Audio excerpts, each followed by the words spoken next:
नमस्कार। प्राइम समाचारमा स्वागत छ। म दृष्टिवाणी खेताल र म रोहन श्रेष्ठ। सुरु गरौँ अहिलेसम्मका प्रमुख समाचारबाट। विभाजित नेकपाका दुई समूहबीच आरोप प्रत्यारोप उत्कर्षमा। प्रचण्डले पटक पटक सम्झौता तोडेको भन्दै ओलीको आक्रोश। कार्यकर्ता बन्न गुट परिवर्तन गरेकोमा माधव नेपालप्रति कटाक्ष। नेकपाको विवाद मिलाउन चीनले हस्तक्षेपकारी भूमिका खेल्दा अर्को छिमेकी भारत मौन। चिनिया टोलीलाई ओली समूहले बोलाएकोमा प्रचण्ड माधव समूहको असन्तुष्टि।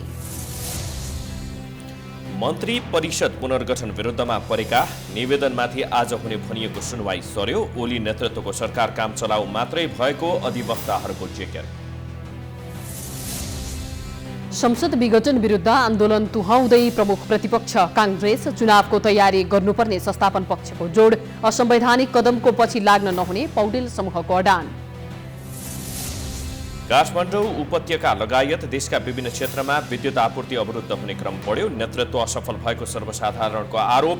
प्राविधिक समस्या आएको प्राधिकरणको जवाफ। अक्सफोर्डका वैज्ञानिकहरूले एस्ट्राजेनेकाको सहकार्यमा बनाएको कोरोना भाइरस विरुद्धको खोपले बेलायतमा प्रयोगका लागि अनुमति पायो। कोरोना नियन्त्रणमा सहयोग पुग्ने विश्वास। र ताङमा जारी प्रधानमन्त्री कप राष्ट्रिय महिला क्रिकेट प्रतियोगितामा आज प्रदेश 1 र बागमती विजयी। लगातार 2 खेलमा पराजित गण्डकी समूह चरणबाटै बाहिरियो।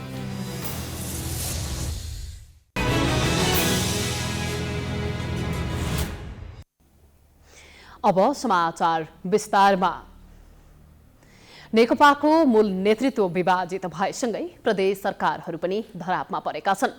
मुख्यमन्त्री विरुद्ध विश्वासको प्रस्ताव दर्ता हुने क्रम जारी छ। बागमती प्रदेशमा त मुख्यमन्त्री परिवर्तन गर्ने प्रक्रियाले तीव्रता पाएको छ।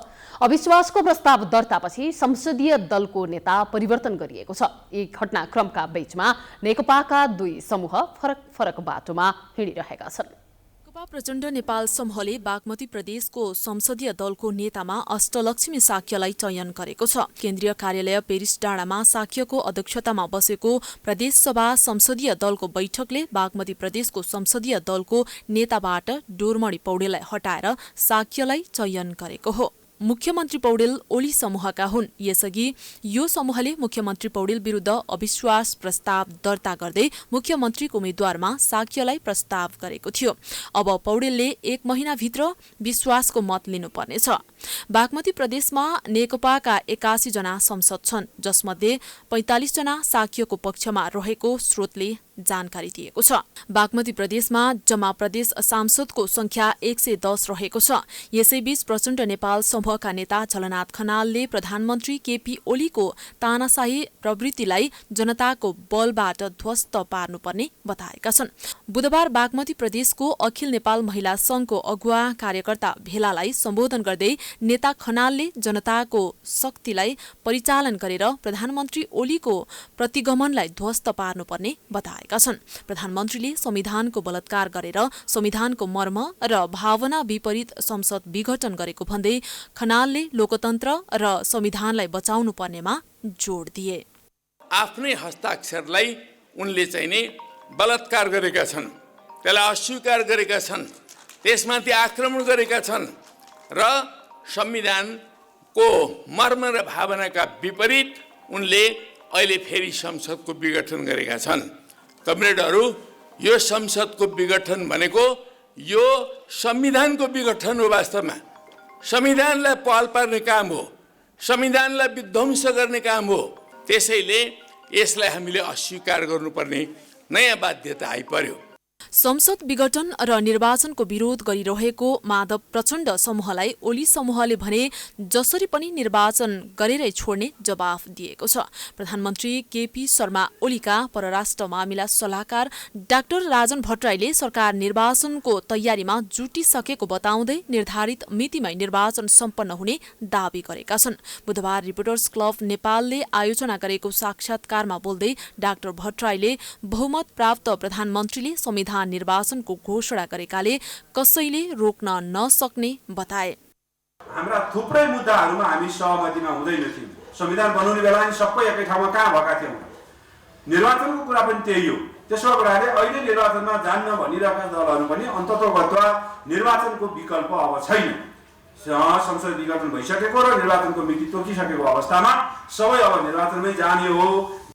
उनले संविधान विघटन गरेर निर्वाचनमा जाने घोषणाको विरोधमा सडक आन्दोलन भइरहेको विषयमा आन्दोलन गर्ने उनीहरूको अधिकारको कुरा भएको टिप्पणी गरे। संसद पुनर्स्थापना अब सम्भव नभएको उनको दावी छ। संसद विघटन सम्बन्धी विवाद सर्वोच्च अदालतमा पुगिसकेको छ। अब अदालतको फैसला कुर्नु बाहेक अर्को विकल्प छैन। तर पनि दलहरूबीच आरोप प्रत्यारोप भने कायमै छ। नेकपाको विवादले पार्टी विभाजनसम्मको घटनाक्रम अघि बढेपछि चीनले प्रत्यक्ष रूपमा विवाद समाधान गर्ने प्रयास गर्यो। नेकपा र चिनिया कम्युनिस्ट पार्टी बीचको पुरानो सम्बन्धका कारण पनि यति बेला चिनिया चासो बढेको हो। तर चीनबाट आएको टोली र भेटघाटबारे नेकपाका दुई समूहबीच एकमत छैन। अर्कोतिर संसद विघटनपछि चीनको सक्रियता बढ्यो भने भारतले मुख खोलेको छैन। नेपालको राजनीतिक परिवर्तनका बेला भारतको भूमिका रहने गरेको टिप्पणी हुने गरेको छ। अझ भूमिका मात्रै होइन, भारतले हस्तक्षेपकारी भूमिका नै खेल्ने गरेको आरोप लाग्ने गरेको छ। तर यसपटक नेकपाको विवाद र संसद विघटनपछि विदेशी हस्तक्षेप कस्तो हुन्छ भनेर चीनले राम्रैसँग देखाइदिएको छ। नेकपाको विवाद बढ्दा हरेक पटक राजदूत हौ यान्सीको सक्रियता त थियो नै, विभाजनका स्थितिमा चिनिया कम्युनिस्ट पार्टीको प्रत्यक्ष भूमिका छरपष्ट भइसकेको छ। नेकपा ओली समूहका नेता तथा अर्थमन्त्री विष्णु पौडेलको निम्तोमा चिनिया कम्युनिस्ट पार्टीका उपमन्त्री गुओ एझाउ नेपाल आए। उनले लगभग सबैजसो शीर्ष नेताहरूसँग भेटघाट गरेर नेकपालाई विभाजनबाट रोक्ने प्रयास गरे। चिनिया टोली स्वदेश फर्किसकेको छ, तर त्यसको नतिजा भने देख्न बाँकी नै छ। चिनिया कम्युनिस्ट पार्टीका उपमन्त्रीले नेकपाको दुवै समूहलाई उत्तिकै प्राथमिकता दिएर भेटघाट गरेको थियो। तर विदेश विभाग प्रमुख समेत रहेका एक समूहका अध्यक्ष माधव कुमार नेपालले ओली समूहका नेता विष्णु पौडेलले एकतर्फी रूपमा निमन्त्रणा दिएर चिनिया टोलीलाई नेपाल बोलाएकोमा आपत्ति प्रकट गरेका छन्। के आयो भन्दाखेरि बोलाउँदाखेरि जुन ढङ्गले बोलाइयो हाम्रो पार्टीको महासचिवबाट त्यो बेठिक थियो। अर्का अध्यक्षलाई थाहा छैन, विदेश विभागको प्रमुख म छु, वरिष्ठ नेता म हुँ, मलाई थाहा छैन। त्यो पार्टीको विधि पद्धति उल्लङ्घन गर्ने मिच्ने काम कसले गरिरहेछ? केपी शर्मा ओलीले। बुझ्नुहोस्। अर्को समूहका नेता पौडेलले निमन्त्रणा दिएको असन्तुष्टि व्यक्त गरे पनि अध्यक्ष नेपालले उपमन्त्रीको भ्रमण उचित नै भएको बताएका छन्। चीनले पार्टीभित्रको विवादबारे जानकारी लिन खोजेको भन्दै नेपालले कुनै हस्तक्षेपकारी भूमिका भने नखेलेको दावी गरे। बाहिरकाले मिलाएर पनि हुन्छ, बाहिरकाले चाहिँ फुटाएर पनि फुट्छ। कुनै पनि परिवर्तनको मूल कारण मार्क्सवादी हौँ हामी। मूल कारण आन्तरिक हुन्छ। हेर्नुहोस्, आन्तरिक कारण नै प्रधान हुन्छ जहिले पनि। त्यसो हुनाले यहाँभित्रको समस्याको समाधान हामीले चिनिया पार्टीका नेताले मलाई भनेका छन् हिजो भेटमा कि हामी तपाईँहरूको मामिलामा हस्तक्षेप गर्न चाहँदैनौँ। यता प्रधानमन्त्री केपी शर्मा ओलीका परराष्ट्र मामिला सल्लाहकार डाक्टर राजन भट्टराईले नेपालमा पछिल्लो समय विकसित राजनीतिक घटनाक्रमबारे वैदेशिक मुलुकहरूको चासो हुनु स्वाभाविक भएको बताएका छन्। बुधबार रिपोर्टर्स क्लब नेपालले आयोजना गरेको साक्षात्कारमा बोल्दै डाक्टर भट्टराईले चिनिया प्रतिनिधि मण्डलको भ्रमण हस्तक्षेप नभई नेपालको विकसित घटनाक्रमबारे चासो मात्रै राखेको जिकिर गरे। हामीले गर्ने निर्णय प्रक्रियामा, हाम्रा आन्तरिक मामलाका निर्णय प्रक्रियामा कुनै मुलुकको हस्तक्षेपलाई पनि हामी स्वीकार्दैनौँ। ती हाम्रा आन्तरिक मामला हुन्, त्यसभित्र हामीले कुनै किसिमको पनि हस्तक्षेपलाई हामी स्वीकार्दैनौँ। तर भेटघाट हुने कुरा, भ्रमण गर्ने कुरा, कुराकानी गर्ने कुरा, त्यो सबैसित हामीले गरिरहेका छौँ, गरिरहन्छौँ र त्यो हुन्छ। नेपालमा यति ठुलो राजनीतिक उथलपुथल हुँदा चीनको सक्रियता बढे पनि भारतीय पक्षले भने खासै चासो दिएको पाइँदैन। यद्यपि नेपालका लागि पूर्व राजदूत एवं भारतका पूर्व विदेश सचिव श्याम शरणले प्रधानमन्त्री केपी शर्मा ओलीलाई राजीनामा गर्न मनाएर विवादास्पद छवि नभएका कुनै राजनीतिज्ञलाई प्रधानमन्त्री बनाउन पहल भइरहेको दावी गरेका छन्। तर चीनले प्रत्यक्ष सक्रियता देखाइरहेका बेला भारतले के गर्छ त्यो भने हेर्न बाँकी नै छ। सरकारको सिफारिसमा राष्ट्रपतिले संसद विघटन गरेपछि प्रधानमन्त्री केपी शर्मा ओलीको संवैधानिक हैसियत के हो भन्नेमा प्रश्न उठेको छ। संसद विघटन गरेर निर्वाचनको मिति घोषणा गरेपछि सामान्य बुझाइमा प्रधानमन्त्री र उनी अन्तर्गतको सरकार काम चलाउ सरकार नै हुन्छ। तर प्रधानमन्त्री ओली र उनी निकटहरूले प्रधानमन्त्री काम चलाउ नभएको भन्दै चलाखीपूर्ण रूपमा आफ्नो किसिमले व्याख्या गर्न थालेपछि संवैधानिक र राजनीतिक प्रश्न उठेको छ। प्रधानमन्त्री केपी शर्मा ओलीले संसद विघटन गरे पश्चात अहिलेको सरकार कामचलाउ सरकार भएको संविधानका जानकारहरू बताउँछन्। कामचलाउ सरकारले संविधान विपरीत र बजेटमा नभएका कुरा लागू गर्न सक्दैन। संविधानको धारा 77 को 1 मा राजीनामा दिए अविश्वासको प्रस्ताव पारित भए प्रतिनिधि सभा सदस्य नरहे वा मृत्यु भए प्रधानमन्त्री पद रिक्त रहने भनिएको छ। तर प्रधानमन्त्री ओलीले भने संसद विघटन गरे पश्चात पनि पहिलेकै तुलनामा आफ्नो प्रधानमन्त्रीत्व देखाएको कानूनविदहरूले आरोप लगाएका छन्। कानूनका जानकार तथा अधिवक्ता ओम प्रकाश अर्यालले संविधानको धारा 75 अनुसारको कार्यकारिणी अधिकार अहिले ओली नेतृत्वको मन्त्री परिषद नभएको जिकिर गरे। यस्तो अवस्थामा मन्त्री परिषद विस्तार गर्नु असंवैधानिक भएको उनको तर्क छ। यो एकदम प्रष्टसँग यो विपरीत हो, संविधानको विपरीत हो। यस्तो गर्न मिल्दैन। उहाँले चाहिँ जे छ अहिलेको अवस्था त्यही अवस्थामा बसेर अनि चाहिँ सामान्य काम चलाउने मात्रै हो, मेजर डिसिजनहरू लिन पनि मिल्दैन। उहाँले संसदको विरुद्धमा जुन यत्रो ठुलो प्रहार गर्नुभयो, संसदलाई चाहिँ निस्तेज गर्ने काम गर्नुभयो र कहीँ पनि जवाफदेही हुन नपर्ने अहिले परिस्थिति छ। हेर्नुहोस् है, उहाँहरूले कुनै गल्ती गर्नुभयो भने कहीँ जवाफदेही हुनुपर्ने ठाउँ छैन, संसद छैन, अब कहाँ जवाफदेही हुने। प्रधानमन्त्रीले गरेको मन्त्री परिषद विस्तारलाई रोक्न माग गर्दै सर्वोच्च अदालतमा परेको रिटमाथिको सुनवाई स्थगित भएको छ। गत पुस 13 गते वरिष्ठ अधिवक्ता दिनेश त्रिपाठी, अधिवक्ता लोकेन्द्र ओली र अधिवक्ता केशरजङ केसीले रिट दर्ता गरेका थिए। उक्त रिटको पेशी बुधबारका लागि तोकिएको थियो। रिटमाथिको सुनवाई भोलिलाई तय गरिएको रिट निवेदक वरिष्ठ अधिवक्ता दिनेश त्रिपाठीले बताए। एकदमै यो त प्रथम दृष्टिमै हेर्दाखेरि एउटा नाङ्गो आँखाले हेर्दाखेरि पनि प्रधानमन्त्रीको यो जुन कदम छ त्यो गैर संवैधानिक छ। संविधानले यसको परिकल्पना गरेको छैन।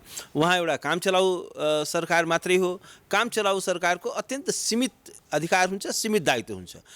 दैनिक प्रशासन चलाउने भन्दा बाहेक, डे टु डे काम गर्ने बाहेक, सरकारको रुटिन काम गर्ने बाहेक यो सरकारले कुनै भाइटल एपोइन्टमेन्ट पनि गर्न सक्दैन। निर्वाचनका लागि गरिने एपोइन्टमेन्ट अर्कै होला, त्यसको लागि गर्नुपर्ने एरेन्जमेन्टहरू। प्रधानमन्त्रीले संसद विघटन गरे पश्चात प्रचण्ड नेपाल समूहका मन्त्रीले राजीनामा दिएका थिए। त्यसपछि उक्त पदमा प्रधानमन्त्रीले पुस 10 गते मन्त्री थपेका थिए। प्रतिनिधि सभा नभएको अवस्थामा संविधानको धारा 77 को 1 ले प्रतिनिधि सभा सदस्य नभएको व्यक्ति प्रधानमन्त्री हुन नसक्ने र अहिलेका प्रधानमन्त्री प्रतिनिधि सभा सदस्य समेत नभएको अवस्थामा मन्त्री परिषद विस्तार गर्न नसक्ने रिटमा निवेदनमा जिकिर गरिएको छ। प्रधानमन्त्री र राष्ट्रपति दुवैबाट संविधानको गम्भीर उल्लङ्घन हुने कार्य भएको हुँदा संविधानको धारा 133, 2 र 3 बमोजिम विस्तारित मन्त्री परिषद बदर गर्न उनीहरूले माग गरेका हुन्। समाचारको सिलसिला जारी छ। हामी विश्राम पछि आउँछौं।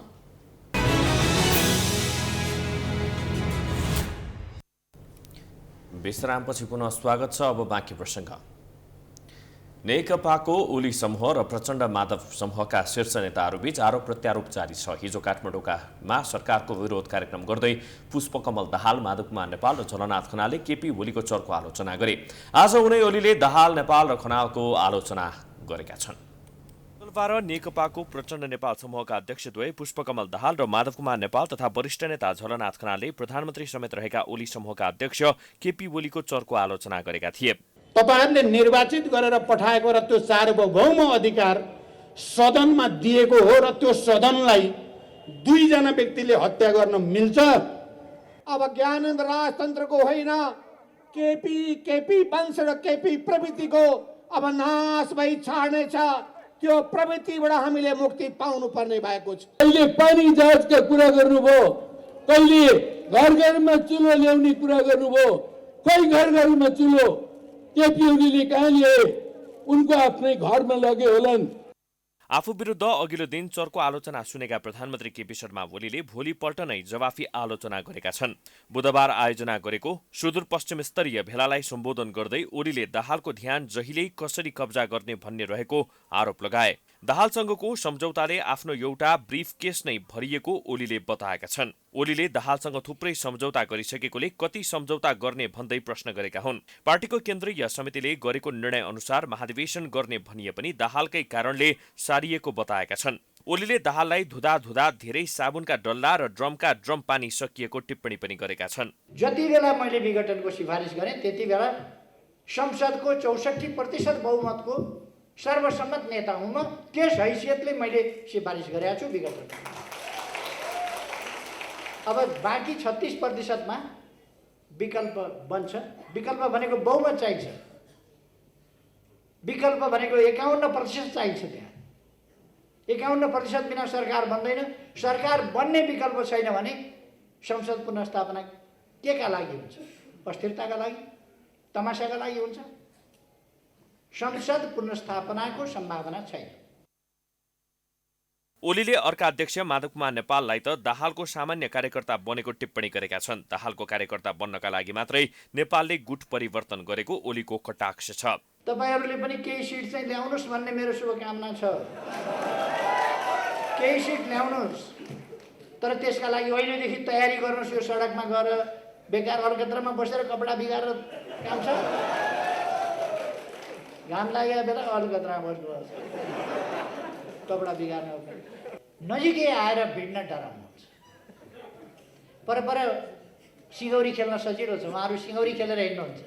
ओलीले आफू मरे पनि प्रचण्ड माधव नेपालको आकांक्षा पूरा हुन नदिने उद्घोष गरेका छन्। उनले संसद पुनर्स्थापनाको सम्भावना पनि नरहेको जिकिर गरे। ओलीले संविधान अनुसार नै संसद विघटन गरेकोले अब पुनर्स्थापना हुन नसक्ने बताएका छन्। ओलीले सबैलाई चुनावको तयारीमा जुट्न पनि आग्रह गरेका छन्। प्रचण्ड नेपाल पक्षले आफूसँग बहुमत भएको दावी गरे पनि उनीहरूको बहुमत नभएको ओलीको भनाइ थियो। त्यस्तै माधव नेपाल प्रचण्डको कार्यकर्ता मात्रै भएको जिकिर गरे। उनले ताजा जनादेश लिन जनता कहाँ जाँदा कसरी लोकतन्त्र धरापमा पर्छ भनेर प्रश्न समेत गरे। संसद विघटन गर्ने सरकारको निर्णयले प्रमुख प्रतिपक्षी दल नेपाली कांग्रेस पनि विवादमा रहेको छ। प्रधानमन्त्री केपी शर्मा ओलीले चुनावको मिति समेत घोषणा गरेपछि कांग्रेसभित्र मत बाजिएको हो। सभापति शेरबहादुर देउवाले संसद विघटनको समर्थन गरेको आरोप लागेको छ भने वरिष्ठ नेता पौडेल सरकार विरुद्ध आन्दोलनको पक्षमा उभिएका छन्। संसद विघटन गर्ने बित्तिकै पदाधिकारी बैठक बोलाएर ओलीको कदमलाई असंवैधानिक भनेको प्रमुख प्रतिपक्ष नेपाली कांग्रेस सेलाउँदै गएको छ। 13 गति मात्र सामान्य आन्दोलन गरे चाहिँ गरेको नेपाली कांग्रेसले थप कुनै विरोधको कार्यक्रम तय गरेको छैन। यद्यपि कांग्रेसको केन्द्रीय समिति बैठक भने बस्न बाँकी नै छ। संसद विघटन गर्ने बित्तिकै विरोध गरेको कांग्रेसले आन्दोलन गर्न भने एक साता बढी समय लगायो। तर आन्दोलनमा सम्बोधन गर्ने अधिकांश नेताहरूले पनि संसद विघटनको विरुद्धमा भन्दा पनि चुनावी प्रचार गरे जस्तो गरे। यसले गर्दा कतै कांग्रेस निर्वाचनको पक्षमा त उभिएको छैन भन्ने प्रश्न पनि उब्जिन थालेको छ। उता पौडेल भने संसद विघटनप्रति आक्रोशित छन्।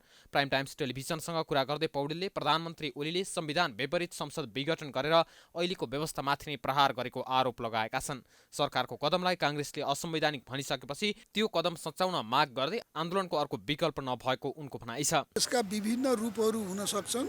अब कुन कुन चाहिँ रूप लिने, 16 गते त हामीले चाहिँ मेलमिलाप दिवस भनेर देशभरि हरेक 77 जिल्लामा सभा गर्दैछौँ। त्यो सभा पनि यसैको विरुद्धमै हुन्छ, यो कदमकै विरोधमा हुन्छ र लोकतन्त्रकै पक्षमा हुन्छ र यो संविधान बचाउने पक्षमा नै हुन्छ।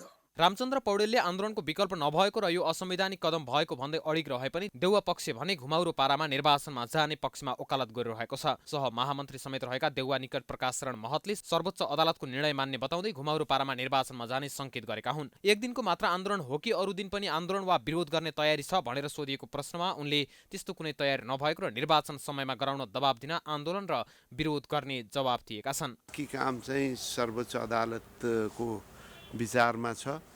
हाम्रो भनाइ, हाम्रो एक्सन सर्वोच्च अदालतको पनि नोटिसमा छ। अब अन्तिम यसको निर्णय गर्ने आधिकारिक निकाय सर्वोच्च अदालत हो, किनभने मुद्दा परिसकेको छ। त्यस हुनाले सर्वोच्च अदालतको निर्णयलाई चाहिँ हामीले हेर्नुपर्छ। यसलाई यथावत राख्ने निर्णय गर्यो भने अब हामीले यो संसद चाहिँ लामो समय खाली रहनु हुँदैन, तत्काल निर्वाचन हुनुपर्छ र जुन निर्वाचन तोकिएको छ त्यो मितिभन्दा कुनै पनि हालतमा दायाँ बायाँ गर्न पाइँदैन। प्रधानमन्त्री ओलीप्रति देउवा नरम बनेको आरोप लागे पनि शनिबार मात्रै उनले विज्ञप्ति जारी गर्दै पुस 13 गते प्रतिनिधि सभा विघटन विरुद्ध देशैभर प्रदर्शन गर्न अपिल गरेका थिए। तर उनले सम्बोधनको क्रममा भने ओलीको कदमप्रति त्यति धेरै बोलेनन्। यसबाट पनि प्रष्ट हुन्छ संसद विघटनको विषयमा पनि नेपाली कांग्रेस विभाजित हुँदै गएको छ। तनहुका कांग्रेस नेताहरू रामचन्द्र पौडेल र गोविन्द राज जोशी एउटै पार्टीमा भएर पनि विरोधी हुन्। राजनीतिमा दुवैले एक अर्कालाई अनेकौं आरोप लगाउने गरेका छन्, तर समस्यामा पर्दा एकले अर्काप्रति सहानुभूति पनि प्रकट गर्ने गरेका छन्। कांग्रेस वरिष्ठ नेता रामचन्द्र पौडेलले पार्टीका पूर्व सह महामन्त्री गोविन्दराज जोशीको स्वास्थ्य लाभको कामना गरेका छन्। सामाजिक सञ्जाल मार्फत वरिष्ठ नेता पौडेलले जोशीको स्वास्थ्य लाभको कामना गरेका हुन्। जोशीको स्वास्थ्य लाभको कामना गर्दै पौडेलले सामाजिक सञ्जालमा लेखेका छन्, मेरा सहयात्री नेपाली कांग्रेसका पूर्व सह महामन्त्री एवं पूर्व मन्त्री श्री गोविन्दराज जोशी कोभिड-19 को संक्रमणका कारण अस्वस्थ भई हेम्स अस्पताल काठमाडौँमा उपचाररत हुनुहुन्छ। उहाँको स्वास्थ्य लाभको कामना गर्दछु। अघिल्लो संसदीय निर्वाचनमा जोशीले पौडेलको विरुद्धमा बागी उम्मेद्वार दिएपछि दुई नेताबीच तिक्तता उत्पन्न हुन पुगेको थियो। त्यसमा पनि जोशीको उम्मेदवारी खारेजी गर्न र कारबाही प्रक्रिया अगाडि बढाउन वरिष्ठ नेता पौडेलले प्रमुख भूमिका निर्वाह गरेपछि त उनीहरूको बीचको सम्बन्धमा निकै दरार उत्पन्न हुन पुगेको थियो। वरिष्ठ नेता पौडेलले सामाजिक सञ्जाल मार्फत जोशीको स्वास्थ्य लाभको कामना गरेको विषयले कांग्रेसको आन्तरिक राजनीतिमा एक किसिमको तरङ्ग उत्पन्न हुन पुगेको छ। यद्यपि अधिकांश नेता तथा कार्यकर्ताले बिरामी हुँदा स्वास्थ्य लाभको कामना गर्नु स्वाभाविक विषय भएको बताएका छन्। तर गृह जिल्ला तनहुँमा भने पौडेलले सामाजिक सञ्जाल मार्फत जोशीको स्वास्थ्य लाभको कामना गरेको विषयलाई निकै चासोका साथ हेरिएको छ। जिल्लामा यतिखेर पौडेलले जोशीसँग बिग्रिएको सम्बन्ध सुधार्नका लागि स्वास्थ्य लाभको कामना गर्दै तुरुप फ्याँकेको चर्चा परिचर्चा गरिएको छ। खास गरी नेकपा विभाजन भएको वर्तमान अवस्थामा निर्वाचनमा जानु परेको खण्डमा जोशीको समेत साथ लिनका लागि सहानुभूति लिन स्वास्थ्य लाभको कामना गरेको अड्कलबाजी समेत गरिएको छ। त्यसो त यसअघि तनहुँको दमौलीमा पौडेललाई प्रहरले पक्राउ गर्दा जोशीले विरोध गरेका थिए। यसैबीच कोभिड-19 को संक्रमण भएका जोशीको स्वास्थ्य लाभको कामना गर्दै जिल्लाका अन्य नेता तथा कार्यकर्ताले समेत टेलिफोन र सामाजिक सञ्जाल मार्फत स्वास्थ्य लाभको कामना गरेका थिए। पूर्व मन्त्री शङ्कर भण्डारी, केन्द्रीय सदस्य गोविन्द भट्टराई, पूर्व केन्द्रीय सदस्य अमरराज कैनी लगायतले जोशीको स्वास्थ्य लाभको कामना गरेका छन्। प्राइम टाइम्स टेलिभिजनका लागि तनहुँबाट डम्बर अधिकारीको रिपोर्ट। पछिल्लो 24 घण्टामा नेपालमा 511 जनामा कोरोना संक्रमण भएको छ।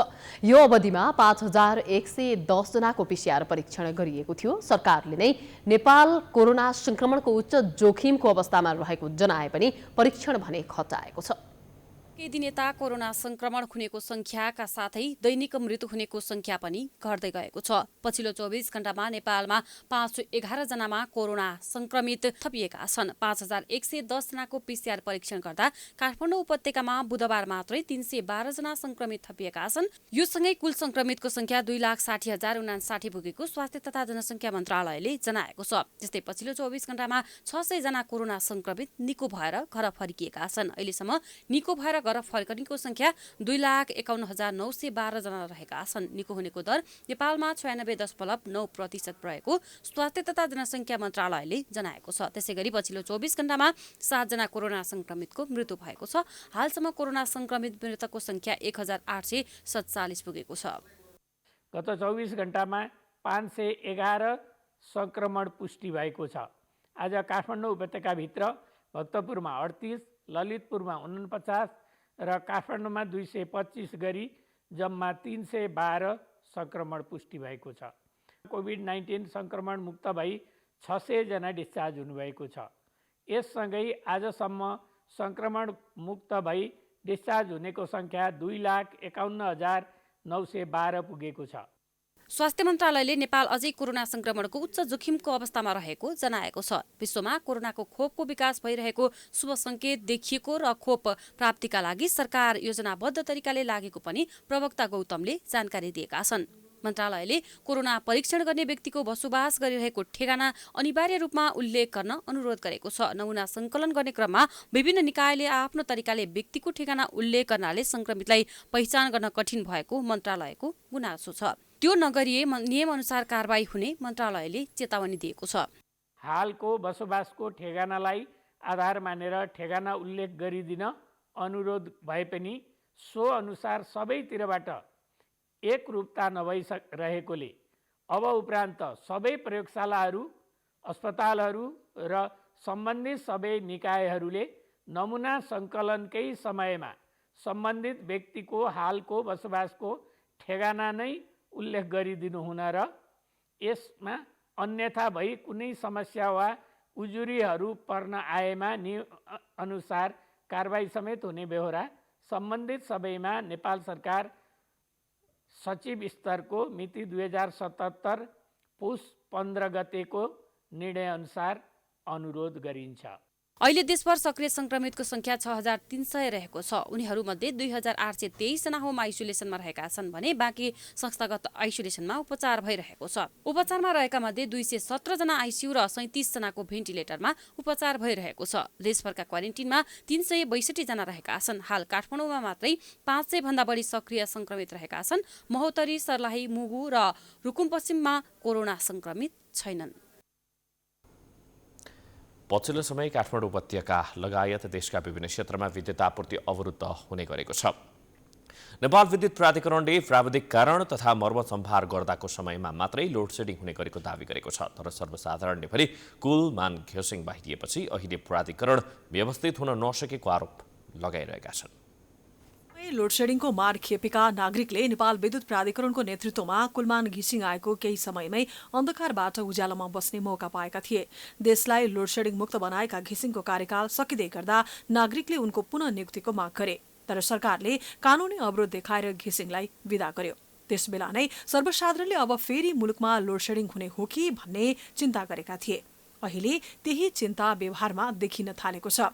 अहिले नेपाल विद्युत प्राधिकरणले अघोषित लोडसेडिङलाई निरन्तरता दिन थालेको छ, जसले गर्दा सर्वसाधारण रुष्ट छन्। कुलमानले व्यवस्थित बनाएको नेपालको विद्युत आपूर्तिलाई अहिले फेरि अव्यवस्थित बनाउनेहरूको चलखेल बढेको कतिपयको आशंका छ। कुलमान घिसिङ चाहियो के लाइन अहिले रातारात इन्भर्टर भित्रिरहेको नेपालमा।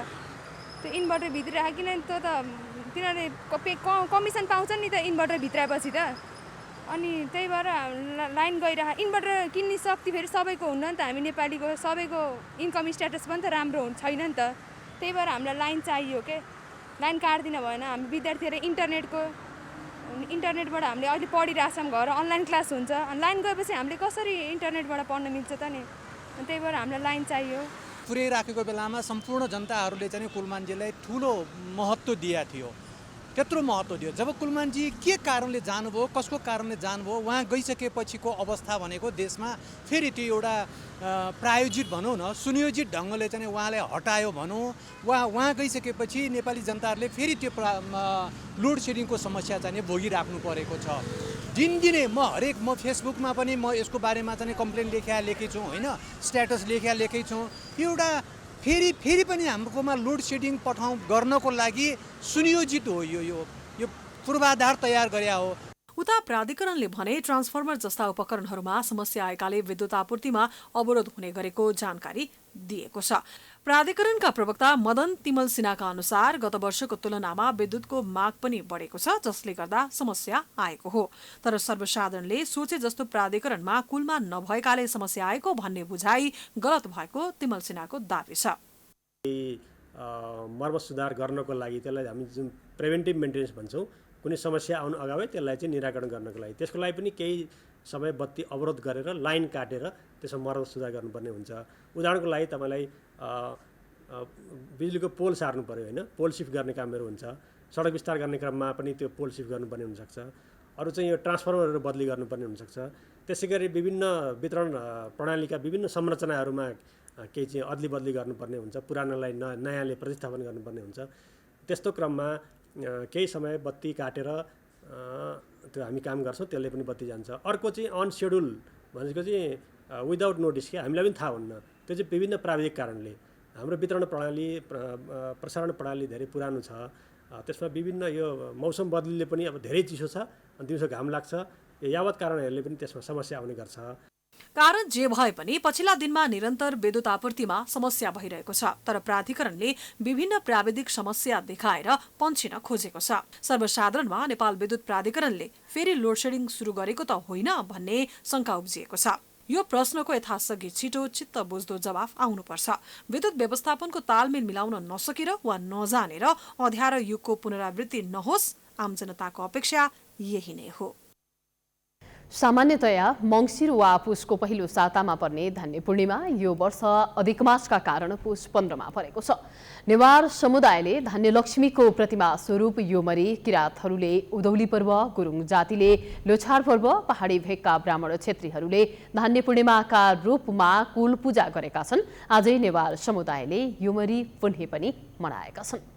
बुधबार मङ्सिर पूर्णिमा धान्य पूर्णिमाको दिन विभिन्न जात जातिका पर्वहरू परेका छन्। सुदूरपूर्वका किरातदेखि कर्णाली प्रदेशको विकट क्षेत्रका बासिन्दाले समेत एकै दिन आआफ्ना पर्वहरू मनाउँदैछन्। त्यसै गरी तिथिको साटो गते अनुसार हरेक वर्ष पुस 15मा पर्ने उधौली पर्व पनि बुधबार नै हो। 3 दिन अघि सुरु भएको पर्वको पहिलो दिन लिम्बूहरूले चासोक तङनाम पर्व मनाएका थिए भने बुधबार संयुक्त रूपमा सबैले उधौली साकेला अर्थात् किरात पर्व मनाएका छन्। राई किरात भित्रका जात जातिले यो पर्वलाई फरक फरक नाम दिए पनि समग्रमा उधौलीका नामले चिनिन्छ। प्रकृति पूजा र आफ्ना नियमित कर्महरू सम्पन्न गरेर उधौली पर्व मनाउने किरात समुदायका नागरिक बताउँछन्। प्रकृति र पितृसँग सम्बन्धित छ।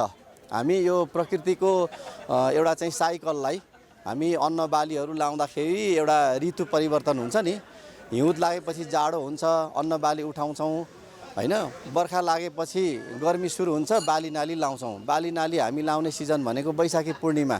त्यति बेला बाली नालीहरू चाहिँ राम्रो सप्रियोस् हैन, यसको चाहिँ नि अनाज चाहिँ राम्रो होस् है भन्ने कामना गरेर हामी वैशाखी पूर्णिमा मनाउँछौँ। भाषिक हिसाबले भन्दा पनि यो सांस्कृतिक हिसाबले महत्त्वपूर्ण चाड हो। तर पनि के बुझ्न जरुरी छ भन्दाखेरि हामी किरात राईहरू विविध भाषी भएको कारणले गर्दाखेरि विभिन्न भाषिक समुदायहरूले चाहिँ आफ्नै नामले यो चाडलाई चाहिँ पुकार्ने गर्छन्।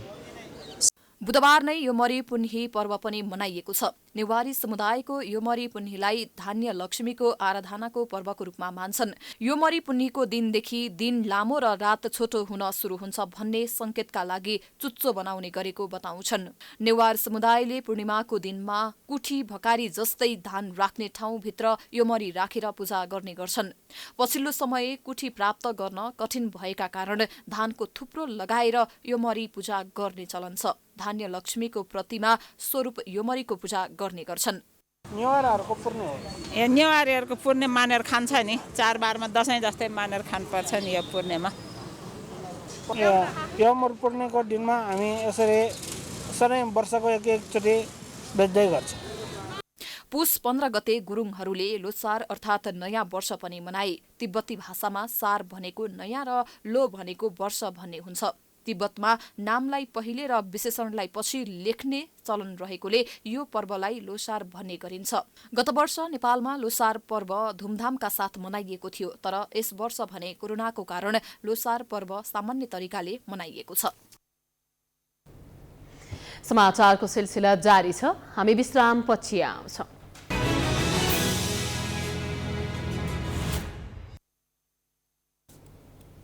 विश्रामपछि पुनः स्वागत छ। अब आर्थिक समाचार।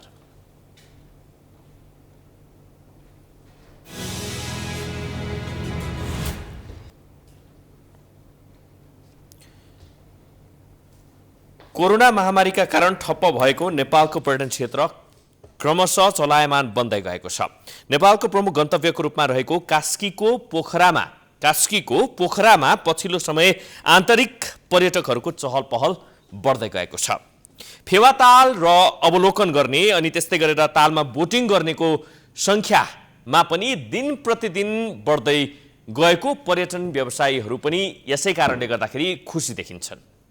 पोखरा आन्तरिक तथा बाह्य पर्यटकले खचाखच हुने समय हो, तर बाह्य पर्यटकको आगमन नभए पनि पछिल्लो समय पोखरामा आन्तरिक पर्यटकको संख्या बढ्दै गएको छ। कोरोना संक्रमणका कारण झण्डै 8 महिना सुनसान रहेको पोखराको मुख्य पर्यटकीय क्षेत्र लेक साइड तथा फेवातालमा पर्यटकको चहल पहल बढ्दै गएको छ। विदेशी पर्यटकको संख्या शून्य रहे पनि आन्तरिक पर्यटक फेवाताल घुम्न जान थालेका छन्। लामो समयसम्म घरमा बस्दा मानसिक पीडा भोग्नु परेको भन्दै घरबाट बाहिर निस्किँदा मनमा शान्ति मिलेको आन्तरिक पर्यटकको भनाइ छ। अब धेरै समयपछि आज निस्केको थिएँ, रमाइलो चहल पहलहरू भएको रहेछ है, खुसी लाग्यो। अनि अहिले चाहिँ धेरै सुधार आएको रहेछ, मान्छेहरू पर्यटकहरू पनि धेरै नै आएको रहेछ।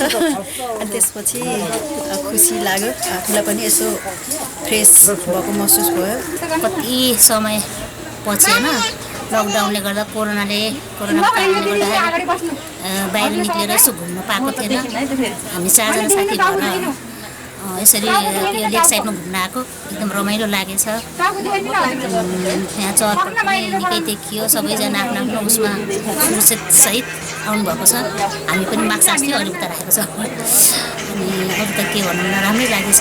पोखरा जाने अधिकांश पर्यटक फेवाताल घुम्ने र डुङ्गा चढ्ने भएका कारण पनि फेवातालमा चहल पहल बढेको छ, जसका कारण पनि फेवा क्षेत्रका होटल रेस्टुरेन्टमा व्यवसाय राम्रो भएको पर्यटन व्यवसायीको भनाइ छ। पहिले चाहिँ राम्रै थियो, अहिले चाहिँ हल्का कोरोनाले गरेर हल्का पहिलाभन्दा कमी भएको। अब सुरुमा त खासै थिएन, अहिले चाहिँ हल्का हल्का मान्छेहरू हिँड्न थाल्यो।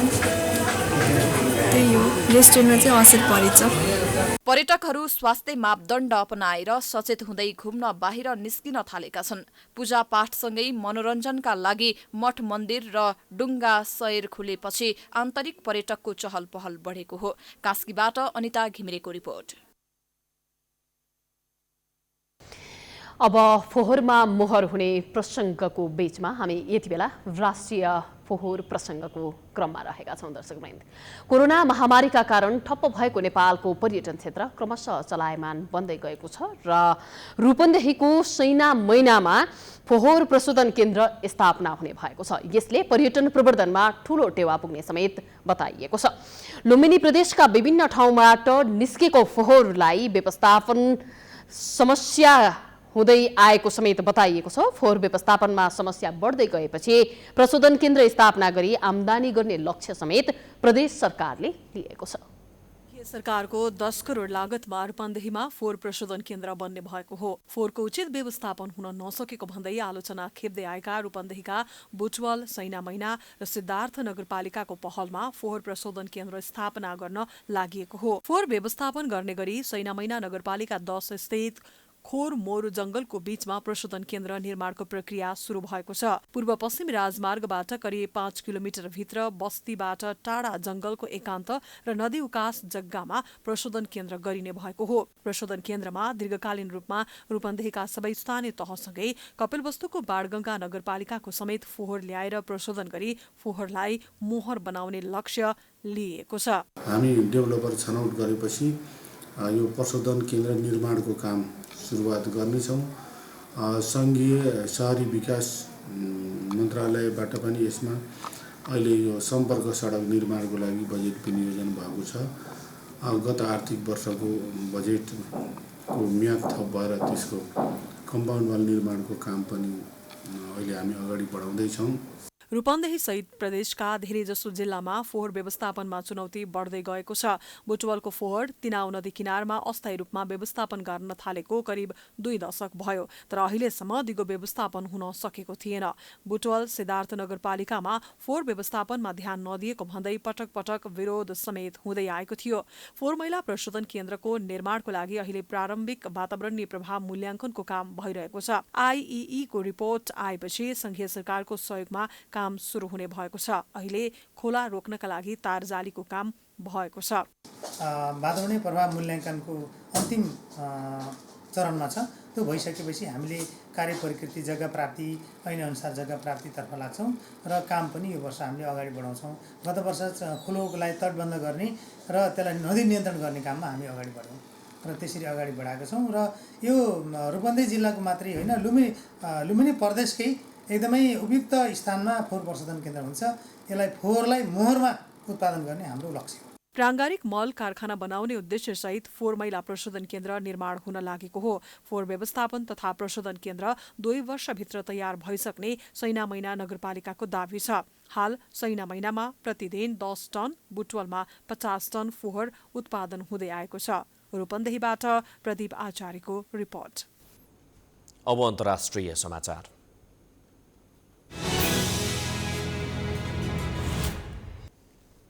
अक्सफोर्ड विश्वविद्यालयका वैज्ञानिकहरूले एक्स्ट्राजेनको सहकार्यमा बनाएको कोरोना भाइरस विरुद्धको खोपले बेलायतमा प्रयोगका लागि अनुमति पाएको छ। नियामक निकाय medicine and health care products regulatory agency MHRAले खोपलाई अनुमति दिएसँगै आम मानिसमा खोप वितरण गर्ने बाटो खुलेको हो। बेलायतमा कोरोना संक्रमितको संख्याले दिनहुँ नयाँ रेकर्ड बनाउन थालेको बेला यस खोपले अनुमति पाउनुकोले ठूलो राहत मिल्ने आशा गरिएको छ।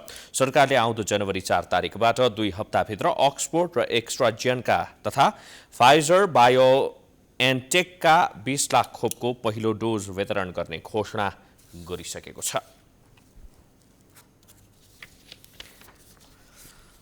अब खेलकुद समाचार।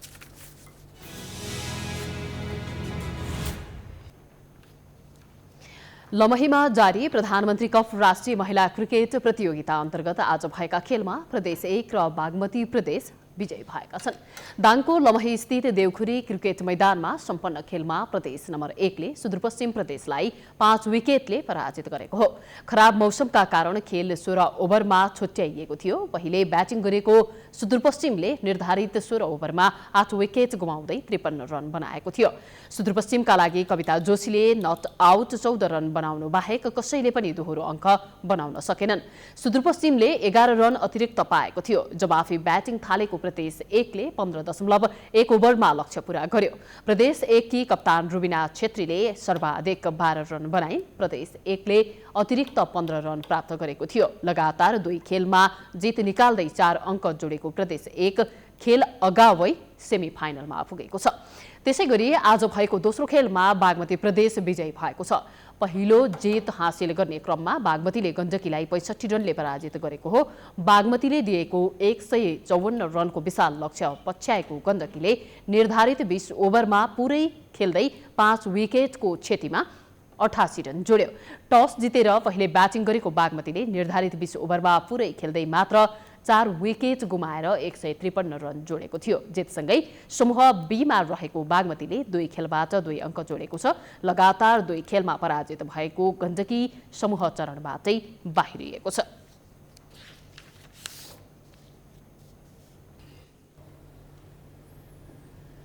यो सँगै हामी समाचारको अन्त्यमा आइपुगेका छौं। जाँदा जाँदै प्रमुख समाचार पुनः एकपटक। विभाजित नेकपाका 2 समूहबीच आरोप प्रत्यारोप उत्कर्षमा प्रचण्डले पटक पटक सम्झौता तोडेको भन्दै ओलीको आक्रोश। कार्यकर्ता बन्न गुट परिवर्तन गरेकोमा माधव नेपालप्रति कटाक्ष। नेकपाको विवाद मिलाउन चीनले हस्तक्षेपकारी भूमिका खेल्दा अर्को छिमेकी भारत मौन। चिनिया टोलीलाई ओली समूहले बोलाएकोमा प्रचण्ड माधव समूहको असन्तुष्टि।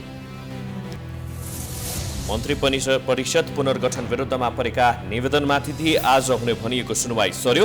ओली नेतृत्वको सरकार काम चलाउ मात्रै भएको अधिवक्ताहरूको जिकिर। संसद विघटन विरुद्ध आन्दोलन दुहाउँदै प्रमुख प्रतिपक्ष कांग्रेस। चुनावको तयारी गर्नुपर्ने संस्थापन पक्षको जोड। असंवैधानिक कदमको पछि लाग्न नहुने पौडेल समूहको अडान। काठमाडौँ उपत्यका लगायत देशका विभिन्न क्षेत्रमा विद्युत आपूर्ति अवरुद्ध हुने क्रम बढ्यो। नेतृत्व असफल भएको सर्वसाधारणको आरोप। प्राविधिक समस्या आएको प्राधिकरणको जवाफ। अक्सफोर्डका वैज्ञानिकहरूले एस्ट्राजेनेकाको सहकार्यमा बनाएको कोरोना भाइरस विरुद्धको खोपले बेलायतमा प्रयोगका लागि अनुमति पायो। कोरोना नियन्त्रणमा सहयोग पुग्ने विश्वास। र दाङमा जारी प्रधानमन्त्री कप राष्ट्रिय महिला क्रिकेट प्रतियोगितामा आज प्रदेश 1 र बागमती विजयी। लगातार 2 खेलमा पराजित गण्डकी समूह चरणबाटै बाहिरियो।